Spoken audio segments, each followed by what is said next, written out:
The first story unravels on a tempestuous night when the biting chill of the wind is accompanied by an eerily bone-rattling thunder. The family huddled inside the cozy warmth of their home, oblivious to the menacing storm outside. They were immersed in their daily activities. The mother engrossed in a novel, the father busy with paperwork, and the children engaged in their playful antics. The rhythmic patter of raindrops on the roof and the howling of the wind were the only sounds disturbing the otherwise serene environment. Suddenly, the tranquility of the night was disrupted by an unsettling sound, a creak that echoed through the eerily quiet house, a noise that was foreign. It wasn't just the wind playing its tricks. It was the sound of their back door creaking open. The family froze in their respective places, faces etched with confusion and fear.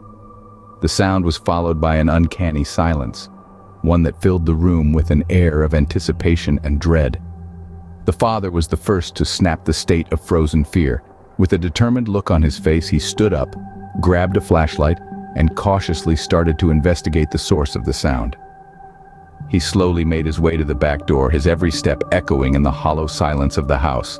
The door stood ajar, being roughly battered by the harsh wind. The sight was unnerving, to say the least. Through the faint glow of the flashlight, they noticed something that made their blood run cold. Muddy footprints, fresh and earthy, leading a path into their living room. A trail of muddy imprints, yet no intruder in sight. The sight was perplexing and unsettling. The children clung to their mother, their terrified eyes wide open, their innocent faces etched with worry. The mother held them close, her heart pounding in her chest. The father traced the footprints, his hands shaking, his breath hitched. However, the footprints the only proof of an intrusion. The once meticulously arranged living room was in disarray. Objects began to move on their own, the sound of shuffling and movement filling the silent room. The eerie movement of objects sent a shiver down their spines. Was it the wind, or something more sinister? The tension in the room elevated to a palpable level. The family huddled closer, their eyes darting around the room. Fear took a tangible form, spreading through the room like icy tendrils. Yet, despite the chaos, there was no intruder to be seen, just the family and the realization of a presence they cannot see. The first story unfolds on a stormy night when a family hears the unsettling sound of their back door creaking open. The tension mounts as objects begin to move on their own, suggesting a presence they cannot see. In the second tale, a lone college student returns to her apartment to find her belongings scattered and a chilling message scrawled on the wall: "I'm still here." The sight of her once tidy apartment transformed into a scene of chaos was disturbing enough.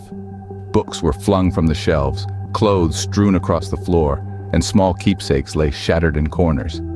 It was as if a whirlwind had consumed the space, leaving behind a residue of disorder.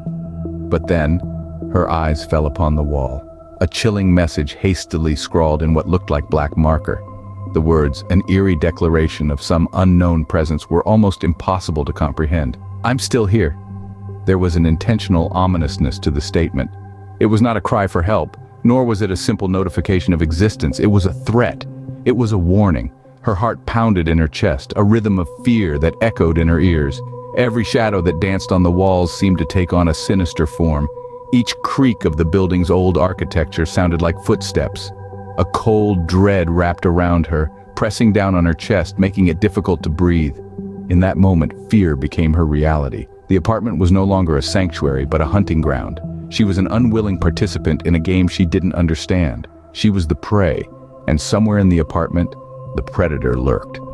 The dread-filled silence was punctuated only by the sound of her own erratic breathing and the hum of city life outside. But within her small apartment, it might as well have been an entirely different world. She scrutinized every corner, every shadow, her senses heightened by fear. She could hear the distant sounds of a city at night, the muffled hum of traffic, the occasional honk of a car horn. But within the confines of her apartment, it was the silence that was deafening.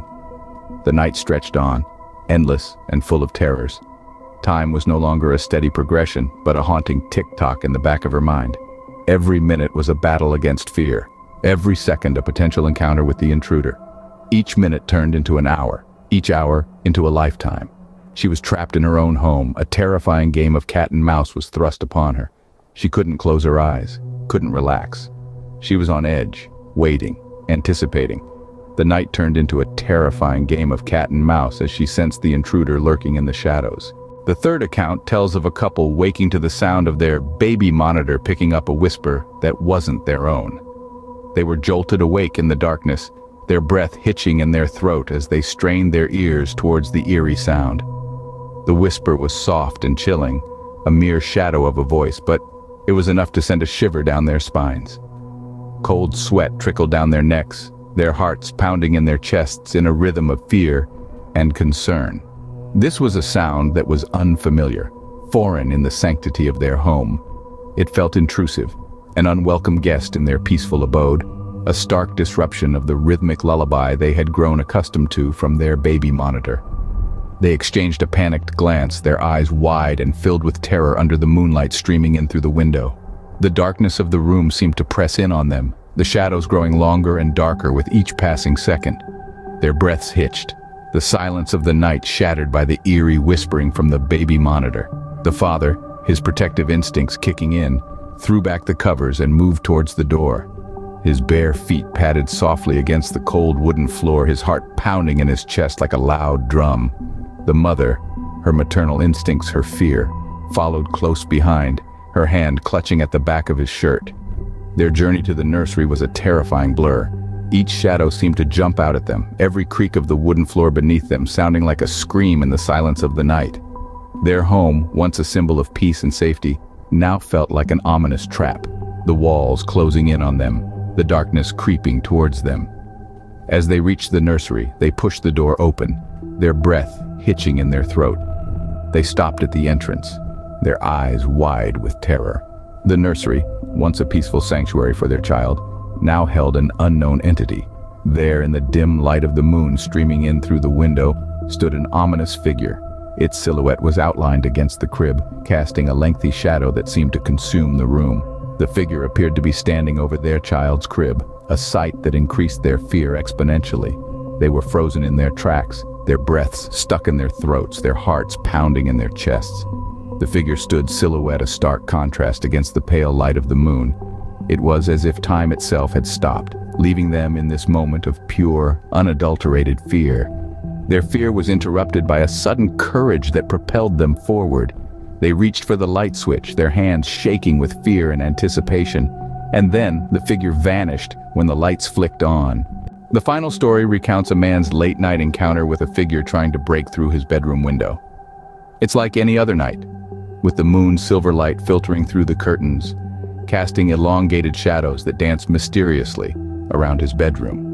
The eerie silence is occasionally punctuated by the hoot of an owl or the distant howl of a stray dog, adding to the ordinary stillness of the night.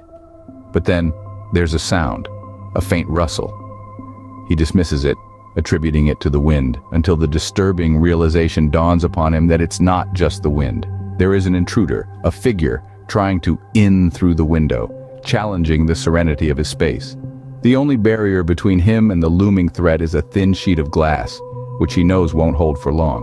His heart pounds in his chest like a war drum, each beat echoing the tick of the clock on his wall. He calls for help, his voice a low, shaky whisper trapped in the fear-filled air hymn. The figure's attempts grow more desperate, more pronounced. The scraping of metal against glass, the thud, and the eerie silence that follows all make time stand still. Each moment, each second heightening the anticipation of something terrifying, something ominous. The stillness of the night is now replaced with a suspenseful atmosphere, the air heavy with danger. As the figure continues its efforts, the man finds himself in a state of chilled terror. His mind races, conjuring up disturbing images of the figure and its possible intentions.